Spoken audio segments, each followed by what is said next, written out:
नमस्कार। आमने सामने में आपका स्वागत है। मैं हूं अमन कुमार। आज हमारे सामने हैं झारखंड के प्रथम मुख्यमंत्री और भाजपा विधायक दल के नेता श्री बाबूलाल मरांडी जी। हम उनका स्वागत करते हैं। बाबूलाल जी, आपका हमारे इस खास कार्यक्रम में स्वागत है।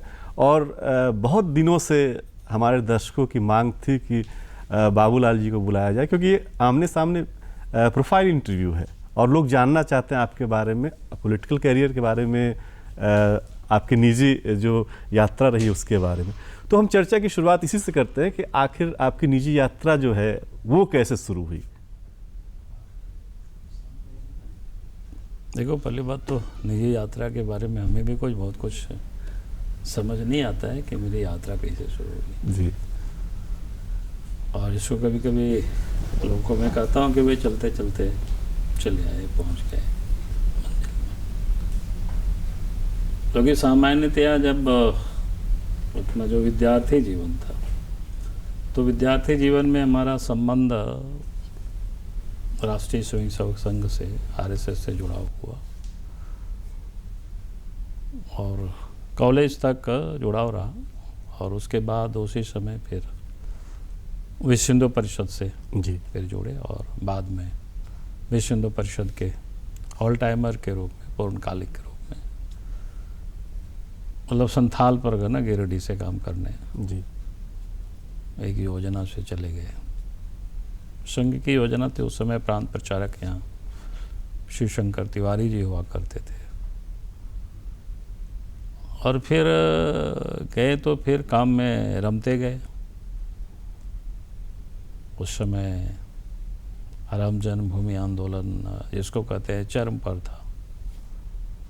फिर मैं इतना जुड़ गए जिसकी मैं सोच नहीं सकता हूँ कब इतना जुड़ते चले गए। फिर वापस हम लौटे नहीं। और 1990 में फिर भारतीय जनता पार्टी में गए और 1991 में पहला चुनाव लड़े, 1996 में दूसरा लोकसभा चुनाव लड़े दुमका से, और 1998 में फिर चुनाव लड़े तो 98 में चुनाव जीते दुमका लोकसभा से। और उस समय अटल जी के नेतृत्व में सरकार बनी देश में। तो सरकार में मंत्रिमंडल में राज्य मंत्री के रूप में हमें भी शपथ दिलाई गई।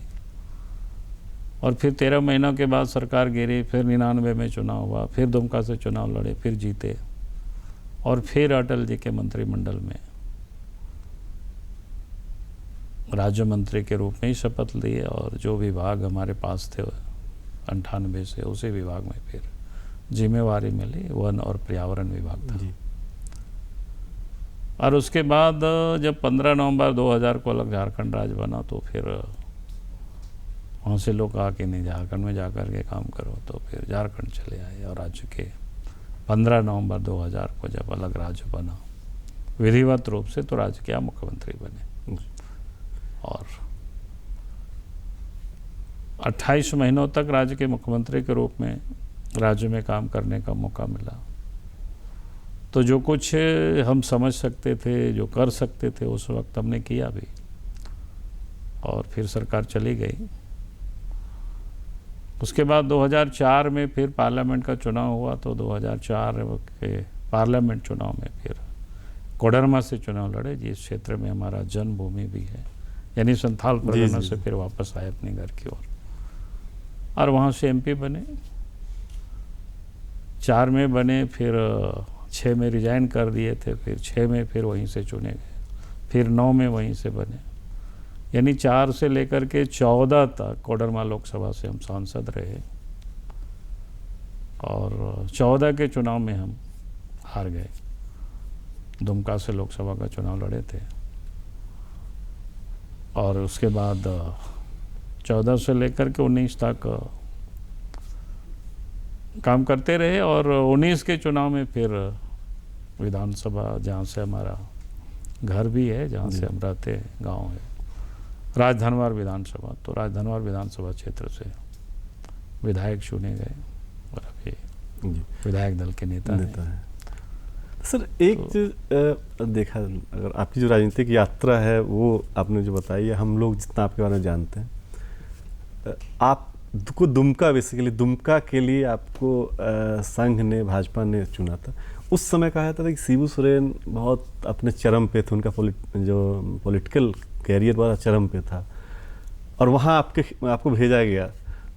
तो वो क्या आसान था शिबू सोरेन के खिलाफ चुनाव लड़ना, जीतना?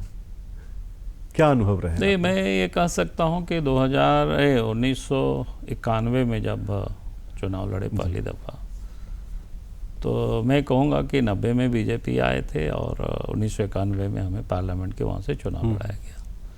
तो वास्तव में 1991 के चुनाव बहुत ही कठिन था उस क्षेत्र में। कठिन इसलिए था कि ग्रामीण क्षेत्रों में, खास करके जो ट्राइबल गांव है, वहाँ जेएमएम छोड़ करके दूसरे पॉलिटिकल पार्टी के बिल्कुल प्रवेश नहीं थे जी। यानी उस रास्ते से भी आप जाते हैं तो तरह तरह की बाधाएं लोग खड़े करते थे।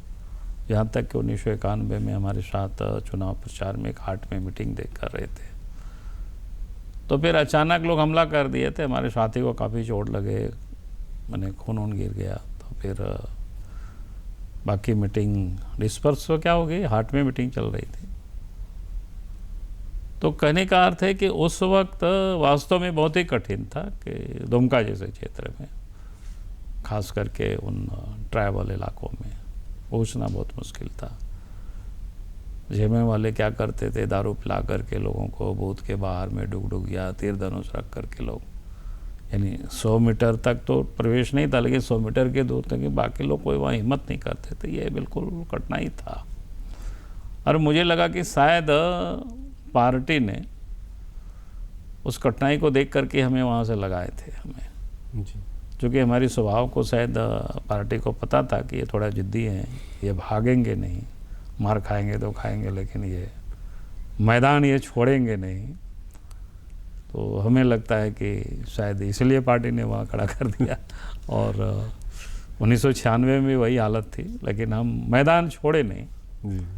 उस वक्त हमारे पार्टी के प्रदेश का जो काम देखते थे, बिहार प्रदेश का कैलाशपति मिश्र थे जी थे, और अश्विनी कुमार जी थे। तो मुख्य रूप से हमारे लिए दोनों ही गार्जियन थे। बाद में गोविंदाचार्य जी आए, तो फिर अश्विनी कुमार जी ने हमें कहा कि वहाँ बहुत टफ है, कोई दूसरा जगह चुन लो जहाँ। तो हमने उनको, अश्विनी जी को बताया कि मतलब अश्विनी जी देखो, हम यहाँ से चुनाव लड़ेंगे तो यहीं से लड़ेंगे, और नहीं तो फिर हम कहीं से नहीं लड़ेंगे। इसलिए यहाँ से अगर हम चले जाएंगे तो लोग कहेगा कि डर से भाग गए, और एक बार हमें यहाँ से जीतने दीजिए। लड़ना है तो फिर जब तक नहीं जीतेंगे लड़ेंगे दुमका से ही, और जीत के बाद हम छोड़ सकते हैं, फिर कहीं भी जा सकते हैं या नहीं भी लड़ेंगे। ऐसा में अपनी इच्छा कोई बहुत ही नहीं है। तो फिर उन्होंने कहा कि चलो तुम्हारी जैसी मर्जी, तो फिर लड़े, और वास्तव में 1998 में चुनाव जीते भी वहाँ से। आपकी शायद लगता है इसी जिद और जिजीविषा की वजह से बहुत सारे हैवी वेट होने के बाद भी जब राज्य गठन हुआ तो आपको पहला सीएम बनाया गया। उसकी क्या यादें हैं? नहीं, यादें कुछ नहीं है। यादें क्या है कि हमने कहा कि देखिए, पहली बात तो जैसे हमने कहा कि हम अपने बनने के लिए कभी भी हम सोचे भी नहीं थे कि हमको कोई बनाएगा। जैसे हमने कहा कि 1990 में भारतीय जनता पार्टी आए, तो उस समय संगठन मंत्री के रूप में काम करते थे, होल टाइमर ही थे। लेकिन 1991 में पार्टी ने तय किया कि नहीं, सब इनको चुनाव लड़ना है। तो शुरू में बहुत दिक्कत हुई। हमने उस वक्त कहा भी कि भाई कहाँ शिबू सोरेन है, कहाँ हम लड़ेंगे।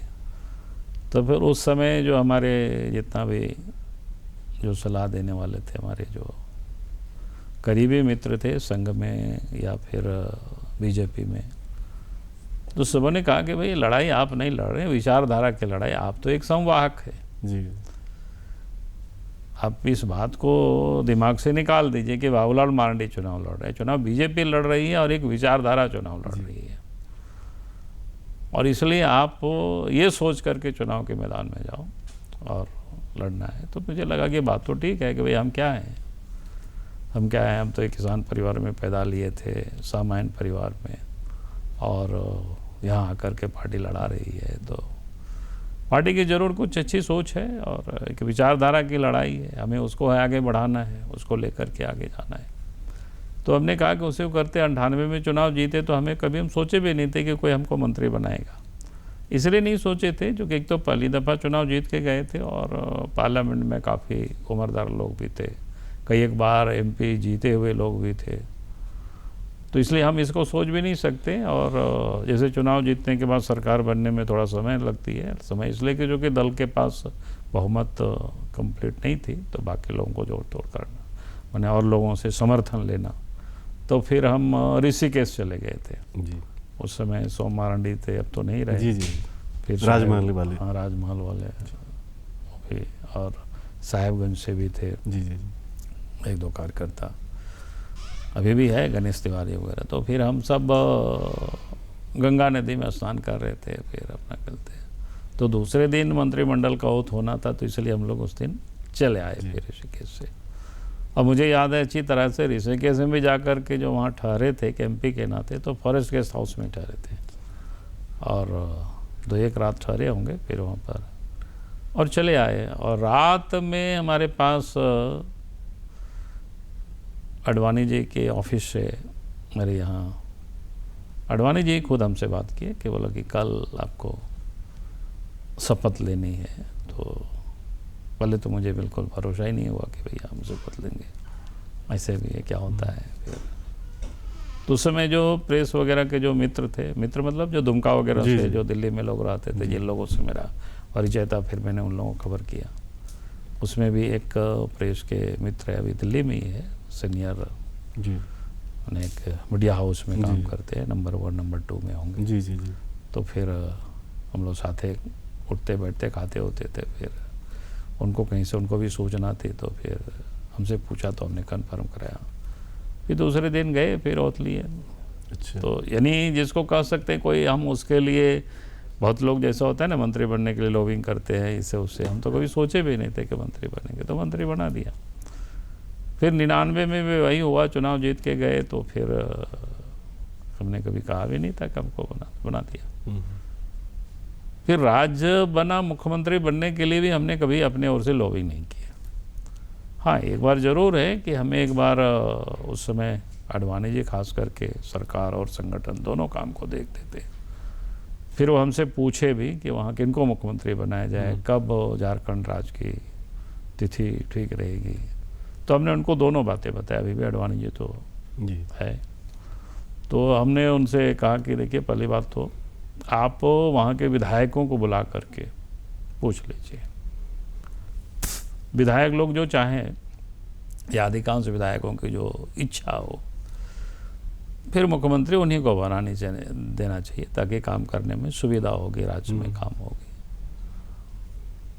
और दूसरा फिर उन्होंने कहा कि कब राज्य गठन की तिथि कौन सा निर्धारित किया जाए। चूँकि नवंबर का महीना था, फिर हमको लगा कि एक ऐतिहासिक दिन है, भगवान बिरसा मुंडा की जन्मदिन है। तो हमने कहा कि भाई आप 15 नवंबर हमें लगता है अच्छा है। वहाँ के लोग और बिरसा मुंडा जी को भगवान की तरह मानते हैं, स्वतंत्रता सेनानी है, उनकी जयंती के नाम पर राज्य को समर्पित किया जाए उस दिन। और अडवाणी जी ने दोनों बात को माना हमारी। और उसके बाद फिर झारखंड क्षेत्र के जो भी विधायक थे, उस समय हमें लगता है 32 विधायक रहे हैं, और सभी 32 विधायकों को बुलाया गया दिल्ली, और 1 to 1 लोगों से बात किया। अब क्या लोगों से पूछा, क्या बताया, ये मुझे पता नहीं जी। उसके बाद फिर अटल जी के यहाँ से टेलीफोन आया, प्रधानमंत्री जी के यहाँ से, और उस समय ब्रजेश मिश्रा हुआ करते थे। उन्होंने हमको टेलीफोन करके कहा कि नहीं, सो आप प्रधानमंत्री जी की इच्छा है कि आप मंत्रिमंडल से रिजाइन कर दीजिए और फिर झारखंड जाइए काम करने के लिए। फिर हमको उन्होंने कहा, तो जाकर के हम रिजाइन कर दिए, और रिजाइन करने के बाद चले आए पटना जी। तो इतना ही खेल है। तो कहने का अर्थ है कि हमने कभी भी अपने ओर से हमने नहीं कहा कि ना अटल जी को कहे, ना अडवाणी जी को कहे। अडवाणी जरूर हमसे पूछे किनको बनाया जाए, तो मैंने जो आज भी, इसलिए मैं बोल रहा हूँ कि आज भी अडवाणी जी जिंदा है, तो कोई इंटरव्यू लेंगे तो मैं समझता हूँ कि वही बात वो भी बताएंगे। लेकिन एक चीज़ सर देखने से लग रहा है, और आपकी बातों को सुनने के बाद, कि आप जो भाजपा का जो पुराना नेतृत्व था उसके भी आप जो हैं वो प्यारे थे, और जो नया जो भाजपा में बदलाव हुआ है, नया दौर है, इस दौर में भी आपकी उतनी ही पूछ है, क्या वजह आप मानते हैं? नहीं, बदलाव कहाँ भाई। मतलब जो नया नेतृत्व जो आया है, मेरा अब कहना नया है। नेतृत्व से आपका किससे संबंध है? जैसे मैं आपको कह रहा हूँ कि आज जो देश के प्रधानमंत्री नरेंद्र मोदी जी। जी है, उस समय भी राष्ट्रीय महासचिव थे, तो उस समय भी उनसे मिलना जुलना हमारी होते ही रहता था पार्टी ऑफिस में। और बाद में वो गुजरात के मुख्यमंत्री बने, तो उस वक्त भी गुजरात में हमने कई कार्यक्रमों में वो हमको मैं बुलाते रहे, जी खास करके जो ट्राइबल क्षेत्रों में काम कुछ भी कार्यक्रम वो करते थे, तो हम भी बहुत कुछ उनसे कुछ सीखे। तो ऐसा नहीं है कि हमारा उनसे कोई संबंध नहीं था। फिर संगठन में, हाँ, अभी जैसे अमित शाह जी है, तो अमित शाह जी चूँकि गुजरात के पॉलिटिक्स में थे उस वक्त, सेंट्रल पॉलिटिक्स में नहीं थे, तो हमारा उनसे कोई संबंध नहीं रहा। बाकी नहीं तो फिर अब तो उसमें से काफ़ी लोग क्या बोलते हैं, बुजुर्ग काफ़ी हो गए, वयोवृद्ध हो गए, जैसे डॉक्टर मुरली मनोहर जोशी जी आज भी हैं, तो काफ़ी अब उम्रदराज हो गए। एक दिन भेंट हुई थी हमारी एक दिल्ली में ही, और अडवाणी जी का भी स्थिति आप देख ही रहे होंगे शरीर से भी, चूँकि उम्र होता है ना फिर सब में। राजनाथ सिंह से संबंध रहा ही है उस समय भी, तो आज भी प्रभारी भी थे आपके समय वो। हाँ, प्रभारी भी थे और राष्ट्रीय राजनीति में वो लीडर भी थे। तो उस समय के जितने लोग थे तो सबों से परिचय ही, तो ये तो एक प्रकार से हायरार्की चलता है ना संगठन में जी। तो हम भी मान लीजिए अगर कहीं होगा तो कोई चर्चा करेगा तो हम भी तो बताएंगे कि भाई हाँ ठीक है, वहाँ उस समय ये लोग काम कर रहे थे, बाकी समय तो ये संबंध तो बिल्कुल बना ही रहता है, इसलिए ऐसा कुछ नहीं है। और दूसरी बातें क्या है कि मैं समझता हूँ कि जैसे मैंने कहा कि हमने अपने लिए कभी भी मांगा नहीं इस सब में। हाँ, इतना जरूर मैं कहा कि जैसे 2004 में हम चुनाव लड़े कोडरमा लोकसभा से, कई लोगों के दिमाग में मतलब मिसप्रिंट रहता है, अपने मन से भी कुछ बातें लोग सोचते रहते हैं और उसकी लोग प्रचार करते रहते हैं। तो उस वक्त पार्टी जरूर चाहते थे कि हम दुमका से चुनाव लड़े, तो हमारी इच्छा नहीं थी उस वक्त चुनाव लड़ने की। तो पार्टी ने बहुत जिद किया। उस वक्त प्रमोद महाजन जी हुआ करते थे, वेंकैया नायडू, ये लोग मैंने चोटी के पॉलिटिक्स में से खास करके इधर लोग देखते थे। तो फिर क्योंकि नरेंद्र मोदी जी तो गुजरात चले गए थे, तो फिर बातें हो रही थी, तो हमने उन लोगों से कहा कि देखिए पहली बात तो मैं चुनाव लड़ना नहीं चाहता हूँ पार्लियामेंट के, और अगर आप लोग चाहते ही हो, क्योंकि 2000 चुनाव के बड़ा 4 का बड़ा क्रूशियल था। जी। मैंने फिर से चुनाव हो रहा था अटल जी के 6 वर्षों के बाद वो चुनाव था। जी। पूरे मैंने जिसको कहते हैं ना कार्यकाल पूरा करने के बाद चुनाव हो रहा था। तो फिर पार्टी ने कहा चुनाव, तब हमने अपने ओर से कहा कि अगर पार्टी चाहती ही है चुनाव लड़ाना तो फिर हमारा क्षेत्र है, घर है कोडरमा, तो हम कोडरमा से चुनाव लड़ेंगे। हमने पहली दफ़ा अपनी इच्छा व्यक्त की थी, हमने कहा कि भाई यहाँ से चुनाव लड़ेंगे। फिर पार्टी ने जो सामान्यतः चलता है कास्ट कॉम्बिनेशन वगैरह, चूँकि सर्वे वगैरह, तो सर्वे में चूँकि हम लड़ने वाले वहाँ से नहीं थे, लोगों के किसी के दिमाग में भी नहीं था, तो इसलिए वो सर्वे में कहीं मेरा नाम भी नहीं था। जो सर्वे भी होता है ना, तो कुछ चर्चा भी नहीं थी, कभी हमने इच्छा भी नहीं व्यक्त की थी कि उसमें से होगा। तो बोला कि हाँ तो कहीं कोई आता पता नहीं। हम बोले उससे अंतर क्या पड़ता है, क्योंकि मैं जानता हूँ क्षेत्र को, पूरे झारखंड को जानता हूँ, क्योंकि इतना बार मैं झारखंड को घूम चुका हूँ, एक एक ब्लॉक, एक एक चीज़, वहाँ के कार्यकर्ता लोग सबको मैं जानता हूँ। और हमने कहा भी कि भाई हम आसानी से यहाँ चुनाव हम जीत सकते हैं, कोई दिक्कत नहीं है। फिर अंत में जब हमारी इच्छा को पार्टी ने समझा, तो फिर पार्टी ने फिर हमारी इच्छा को नहीं दबाया और फिर हमें चुनाव लड़ाया कोडरमा से, और चुनाव वास्तव में जीते। उस वक्त एक ही सीट आप लोग जीते थे। जी। तो एक वो घटना है। दूसरी घटना ये है कि जैसे हम विधायक थे, विधायक नहीं, हम मुख्यमंत्री जब बने तो विधायक बनना होता है कहीं से भी 6 महीनों के अंदर में। उस वक्त मेरे पास 2 ही रास्ता था, या तो हम विधायकों से किसी से खाली करवाते, खाली कराना कोई कठिन नहीं था, कोई भी खाली कर देता। लेकिन उस वक्त एक सीट खाली हो गया था कि एक विधायक थे बेड़ा सिंह, इसको बोलते हैं, रामगढ़ से, उनका देहांत हो गया था, तो सीट वैकेंट हो गया। तो हमारे सामने था कि 32 सीट बीजेपी के पास है, अगर हम एक को खाली कराते हैं फिर 32 के 32 रह जाएगी। तो हमें लगा कि नहीं, अब रामगढ़ से चुनाव लड़ना चाहिए, खाली है। तो फिर हमने कहा कि तो उस समय कैलाशपति मिश्र जी देख रहे थे, कैलाश जी हमसे पूछे कि भाई क्या विचार है, कहाँ किसको खाली कराना है।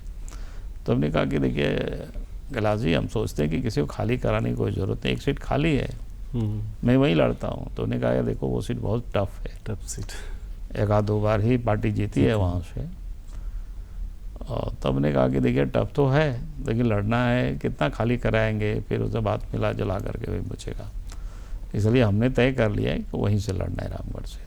तो बोला कि उसका अंजाम जानते हो, अगर हार गए तो हम लोग जानते हैं, हार गए तो रिजाइन देना पड़ेगा और क्या होगा।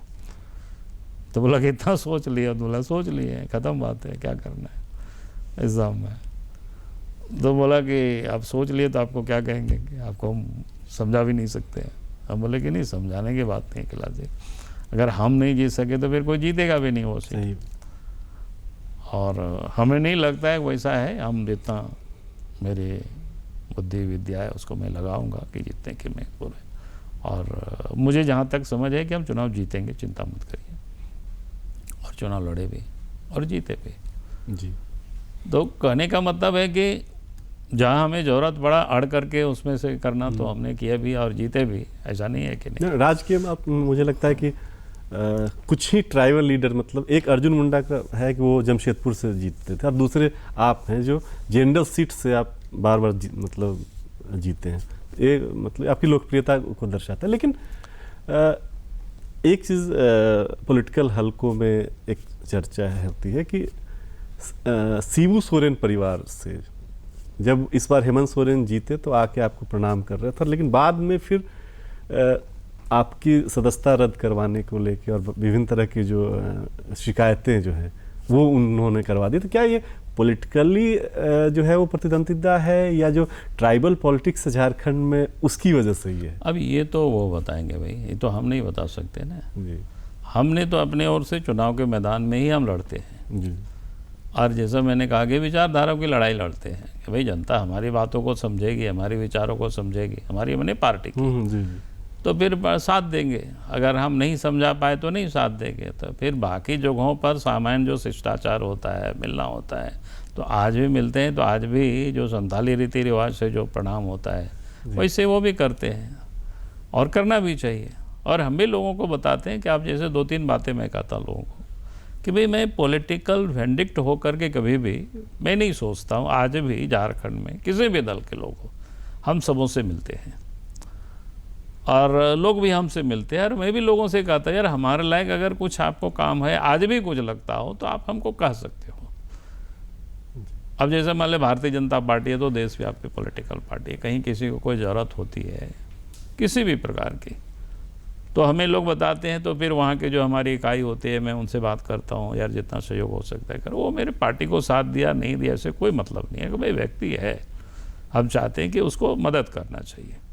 उस कारण से हमारे वर्कर भी, हमारे करीबी लोग भी बड़ी कभी कभी कुड़कुड़ाते हैं, नाराज़ होते हैं, दुखी होते हैं कि यार वो तो आपको गाली दे रहा था, आप उसके लिए इतना चिंता। बोले गाली दे रहा था, उनका धर्म है, मेरा वो धर्म नहीं है। मैं ये कह रहा था कि आप देखिए कि जब शिबू सोरेन चुनाव हार गए थे, हम राज्य के मुख्यमंत्री थे, उनको राज्यसभा जाना था, बड़ी एगर थे और उसके लिए बहुत प्रयास किए कि कांग्रेस उनको नहीं भेज रहा था। तो हमसे वो बात किए कि यार हमको भेजो, हम राज्यसभा देखे कांग्रेस वाला हमको बड़ा धोखा दे रहा है। तो हम बोले चलो भेज देंगे, क्या चिंता करते हो। उसके बाद हमने अपने ओर से बोला कोई ऐसे नहीं दिल्ली। फिर हम अटल जी से मैंने बात की, प्रधानमंत्री थे वो, तो हमने कहा कि ऐसे ही से अटल जी। तो बोला आप क्या सोचे हो? बोले ना हमको लगता है कि भेज देना चाहिए। बोला काहे भेज देना चाहिए? तो हमने कहा कि इसलिए चूँकि आखिर लड़ा तो है झारखंड राज्य के लिए, उनकी गुण अवगुण अपनी जगह पर है, लेकिन फिर यहाँ के लोगों को तो जागरूक किया ही है, उसमें तो कोई दो मत। यार हमें लगता है कि अगर हमें मुंह खोल करके उन्होंने कहा कि नहीं हमको राज्यसभा भेजो तो, और मैंने उनको हाँ कर दिया, हमने भेज देंगे। तो बोला कि नहीं ठीक है आपने कर दिया तो कोई बात नहीं। तो फिर मैंने भेज दिया उनको राज्यसभा जी। गए, कोई ऐसा कोई अभी भी है शिबू सोरेन है या उनके, लेकिन वो कोई टर्म्स एंड कंडीशन है नहीं। दूसरी और मैं आप जितने सद्भावना नहीं, दूसरी बात और मैं बता रहा हूँ कि दूसरी बात और है, जब वो जैक के अध्यक्ष थे, अभी जिस मकान में रहते हैं, बाद में तो पूर्व मुख्यमंत्री हो गए तो उसके नाते भी हुआ, बाद में हटा तो फिर उस मकान को क्या बोलते हैं उनको, संग्रहालय के रूप में नहीं, झारखंड के लीडर है उस रूप में, अर्जुन मुंडा आंदोलनकारी, तो उस रूप में उनको अलाउट कर दिया जब पूर्व मुख्यमंत्री की सुविधा को वापस ली थी सरकार उस समय। तो हम कहते हैं कि पहले जैक के अध्यक्ष के नाते उनको वहाँ मकान मिला हुआ था जब 15 नवंबर 2000 को अलग राज्य बना तो जैक पूरी तरह से समाप्त हो गया। कायदे से उस मकान को छोड़ देना चाहिए था, कई बार लोगों ने उनको नोटिस दिया, लेकिन वो खाली नहीं करते थे, उनकी अपनी आदत है नहीं खाली करने की। और अब देखिए पूर्व मुख्यमंत्री की बातें तो 2003 के बाद आई, जब हम मुख्यमंत्री पद से हटे और पूर्व मुख्यमंत्री के नाते हमको जगह मिली, और वो तो पूर्व मुख्यमंत्री के नाते जब 2005 में बना तब बना, यानी 5 तक उस मकान में वो रहे। ठीक है ना। उस समय कई बार फाइल आया मेरे पास, तो लगा कि कभी हम चलते चलते गलती से भी साइन कर देंगे, कल इसका सामान लोग फेंक देगा लोगों को। फिर मैंने अपने पीएस आर के श्रीवास्तव अभी भी हमने उनको कहा यार इस फाइल को अलमीरा में रख दो, कभी लोग गलती से करा देगा अफसर और लोग फेंक देगा। तो बूढ़े आदमी बोले उनको समझाओ, क्या वो उसकी पात्रता नहीं रखते हैं तो खाली कर दे, नहीं खाली करता है तो रहने दीजिए, समझाने की कोशिश करिए, फेंकने की कोशिश मत करिए। और फाइल मैंने साइन नहीं किया, मैंने रख दिया। तो कहने का मतलब क्या है कि मैं कभी भी पॉलिटिकल वेंडिक्टिव हो करके नहीं साहब ये तो हमारे कल भी लड़ेंगे, आमने सामने लड़ेंगे, चुनाव के मैदान में लड़ेंगे, वोट तो जनता देती है। सही बात, मतलब हम डंडा लेके क्यों हम पड़े रहेंगे? मेरी जनता हम समझा पाएंगे तो हमको वोट देगा, वो समझा पाएगा उनको वोट देगा। सर अब कार्यक्रम में बहुत खत्म करने का समय आया, अंतिम सवाल है, आपने जो as a first chief minister जो काम शुरू किया था, जो आपने जो दिशा दी थी, क्या लग रहा है कि 22 साल के बाद वो दिशाहीन हो गई है राज्य या उस दिशा में आगे बढ़ रहा है? देखिए 22 साल के बाद ऐसा मैं नहीं कहता हूँ कि बहुत कुछ काम हो गए जी, लेकिन इधर जो 2-2.5 साल से अभी जो सरकार बनी है हेमंत सोरेन की, मुझे वास्तव में बड़ी दुख होता है। ये 2.5 साल की, भाई इस 2.5 साल में कोई काम मैं ही देखता हूँ जी, बल्कि मैं सार्वजनिक रूप से कहता हूँ, आलोचना भी करता हूँ, ये लोग जितने कमाने में लग गए, लगता है सरकार के इर्द गिर्द जितनी सारे एकदम ब्रोकर को जिन्होंने भर दिया सत्ता के में, भले पैसा कमाने में, बालू से कमाओ, पत्थर से कमाओ, कोयला से कमाओ, जमीन से कमाओ, ये क्या मतलब है साहब? भाई सत्ता में बैठे कि जनता की सुख सुविधा के लिए, जनता को हम जितना हम रियायत दे सकते हैं, जनता के लिए हम कितना कर सकते हैं। भाई ग्रामीण क्षेत्रों में सड़कों की हालत खराब है, कुछ ध्यान नहीं है। पूरे 2.5 साल में बालू घाट की आपने नीलामी नहीं किया, भाई आप उसमें से काम बंद पड़ा हुआ है, पत्थरों की यही हालत है। तो ये जो देखता है तो बड़ी दर्द होता है जी। बाकी तो ऐसा नहीं है कि 22 साल में काम नहीं हुआ। चलिए इस साल में बहुत काम हुआ। बहुत बहुत धन्यवाद सर, बहुत अच्छी बातचीत हुई और समय का पता नहीं चला। बहुत बहुत धन्यवाद आप हमारे स्टूडियो में आए।